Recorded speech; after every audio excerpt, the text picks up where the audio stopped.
Selamat berjumpa kembali di dalam kasih Tuhan kita Yesus Kristus. Saya akan memulai dengan sebuah cerita. Pada satu kali ada kapal wisata yang ditumpangi oleh beberapa belas orang dalam kegiatan wisata.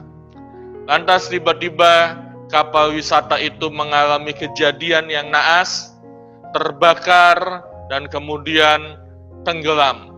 Tidak ada seorang pun dari penumpang dari kapal tersebut yang dapat selamat kecuali hanya satu orang. Orang itu dapat selamat karena dia menggunakan pelampung. Dan ketika ia sampai di sebuah pantai, ia dengan gembira sekali. Kemudian ia lari masuk ke dalam pulau dan dia temukan tidak seorang pun ada di pulau itu. Itu adalah pulau yang kosong. Dan di sana ia hampir saja putus asa. Lantas dia berpikir untuk membangun sebuah pondok kecil. Dia dengan sisa-sisa tenaga dia kumpulkan kayu-kayu, dia kumpulkan daun-daun nyiur, daun-daun kelapa, dan dia mulai membangun sebuah pondok. Dia pernah melihat sebuah film bagaimana membuat api secara darurat, dan ia pun berhasil membuat api unggun kecil-kecilan karena angin mulai kencang dan hari mulai sore. Ketika ia tinggalkan pondok dengan api unggun yang masih menyala untuk pergi berusaha untuk mendapatkan makanan atau buah-buahan, dan ketika dia kembali ke pondok itu dia dapatkan bahwa pondoknya sudah terbakar. Di sana dia berteriak-teriak, kemudian dia melampiaskan kefrustrasiannya, dia mulai mencaci maki Tuhan yang dia kenal. Dia berkata, Tuhan, kenapa ini terjadi padaku, kenapa pondokku terbakar, dan seterusnya. Dan ketika dia sedang mengungkapkan rasa kekesalannya, tiba-tiba dia melihat ada sapaan dari belakangnya. Rupanya ada dua skoci yang berlabuh di pantai tersebut, dan di belakang skoci itu di lautan yang agak jauh di sana ada sebuah kapal yang besar. Rupanya kapal itu datang melihat bumbungan asap yang naik ke udara.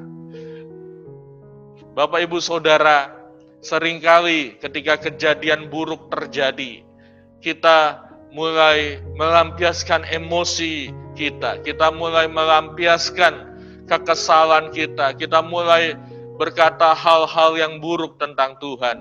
Padahal mungkin kejadian yang kita anggap buruk itu dalam tanda kutip, itu sebenarnya sedang mendatangkan kebaikan. Itu sebenarnya sedang mendatangkan atau menyelamatkan saudara dari sesuatu yang lebih buruk lagi. Oleh sebab itu, Roma 8 ayat 28 berkata bahwa Allah bekerja untuk mendatangkan segala sesuatu yang baik bagi orang-orang yang mengasihinya. Haleluya. Dan pada kesempatan kali ini, saya ingin berbagi renungan kepada saudara dari Yeremia pasal yang ke-18, ayatnya yang ke-4 sampai dengan ayat yang ke-6. Pada satu kali, Nabi Yeremia diperintahkan Tuhan untuk pergi ke rumah tukang periuk. Dan kebetulan ketika ia sampai di sana, sang tukang periuk itu sedang bekerja dengan pelarikannya, sedang membuat sebuah bejunan. Dan pada ayat yang keempat dikatakan apabila bejana yang sedang dibuatnya dari tanah liat di tangannya itu rusak, maka tukang periuk itu mengerjakannya kembali menjadi bejana lain menurut apa yang baik pada pemandangannya. Dan ayat yang kelima berkata, kemudian datanglah firman Tuhan kepadaku, kepada Nabi Yeremia, bunyinya, masakan aku tidak dapat bertindak kepada kamu seperti tukang periuk ini, hai kaum Israel? Demikianlah firman Tuhan, sungguh seperti tanah liat di tangan tukang periuk, demikianlah kamu di tanganku, hai kaum Israel. Bapak Ibu Saudara, dari pembacaan kita pada hari ini saya mendapatkan dua hal.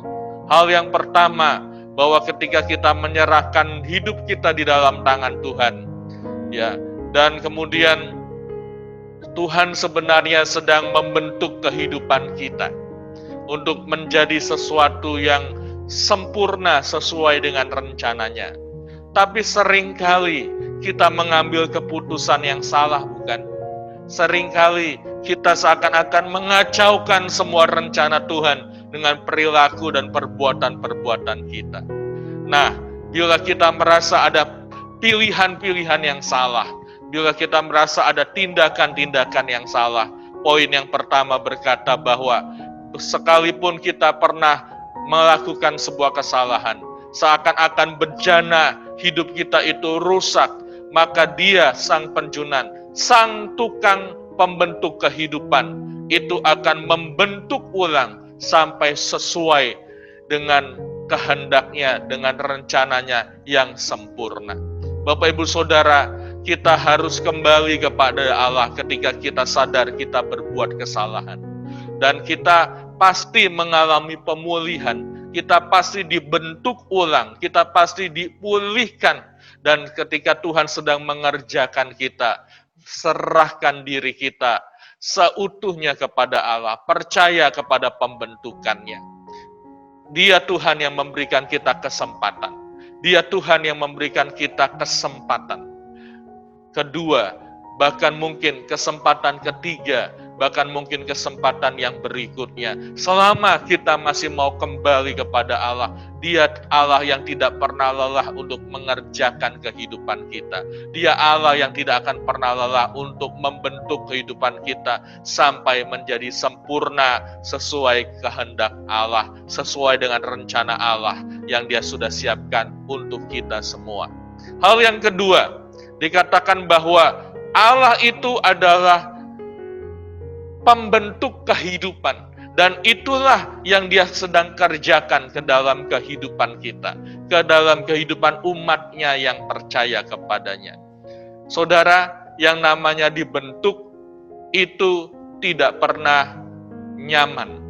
Yang namanya dibentuk itu tidak pernah dalam durasi pendek.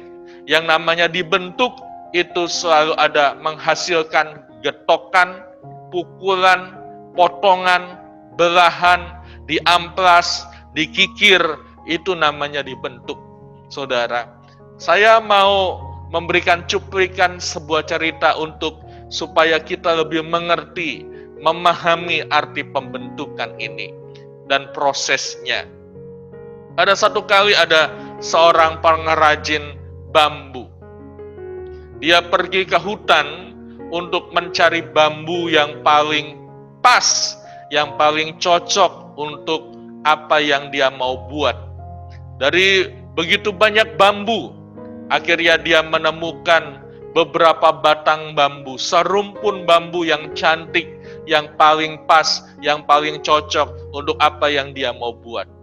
Kemudian dia berkata kepada serumpun bambu itu, "Wahai bambu, maafkan saya, bila saya harus memotongmu, bila saya harus membelahmu, bila saya harus memukulmu dengan palu, bila saya harus mengamplasmu, bila saya harus memakukan dirimu.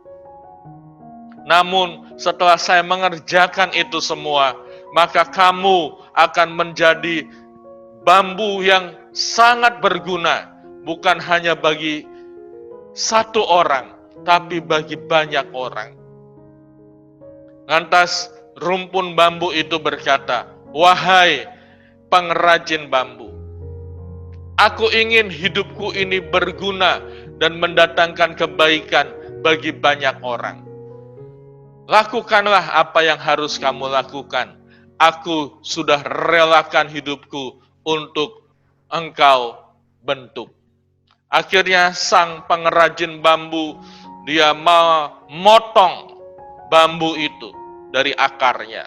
Kemudian dia membelah bambu itu dan dia bawa ke rumahnya. Sesampainya di rumah, bambu itu masih belum selesai diproses, masih dibersihkan, masih diamplas, masih dipotong lagi, masih digetok lagi, dikerjakan lagi sampai berhari-hari.